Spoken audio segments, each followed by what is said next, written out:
بسم الله الرحمن الرحيم. عن ابي هريره رضي الله تعالى عنه قال قال رسول الله صلى الله تعالى عليه وسلم من لم يسأل الله يغضب عليه. رواه الترمذی.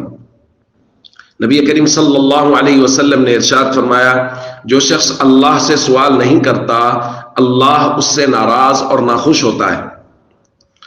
دوستو، دنیا دار لوگوں کے ہاں ضابطہ یہ ہے کہ جو شخص زیادہ مانگنے کے لیے آئے لوگ اس سے پیچھے ہٹنا شروع ہو جاتے ہیں کہ یہ تو روز ہی آ جاتا ہے، لیکن اللہ کے خزانے بڑے ہیں، اس لیے اللہ کے ہاں ضابطے بھی مختلف ہیں۔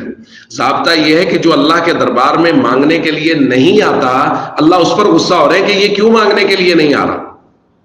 تو ہم سب کو چاہیے ہم اپنی ضروریات کو اللہ کے سامنے رکھیں، چونکہ ہمارا تو یہ عقیدہ ہے کہ ہماری ضروریات کو پورا کرنے پر قادر صرف اور صرف اللہ کی ذات ہے۔ انسان تو اس میں سبب بنے گا، مسبب الاسباب تو صرف اللہ کی ذات ہے۔ اگر ہم دعا نہیں مانگیں گے ہمارے دو نقصان ہوں گے، ایک تو ہماری ضروریات نہیں پوری ہوں گی جو ہمیں اللہ سے مانگنی چاہیے، اور دوسرا اللہ کی ناراضگی بھی شامل ہو جائے گی۔ اس لیے ہم سب کو چاہیے دعا کا معمول بنائیں، خاص طور پہ رمضان المبارک کی یہ بابرکت ساعات ہیں، اس میں روزانہ کی بنیاد پہ وقت نکال کے 10 سے 15 منٹ دعا مانگے اور اپنی تمام تر ضروریات اللہ رب العزت کے سامنے پیش کریں۔ السلام علیکم ورحمۃ اللہ وبرکاتہ۔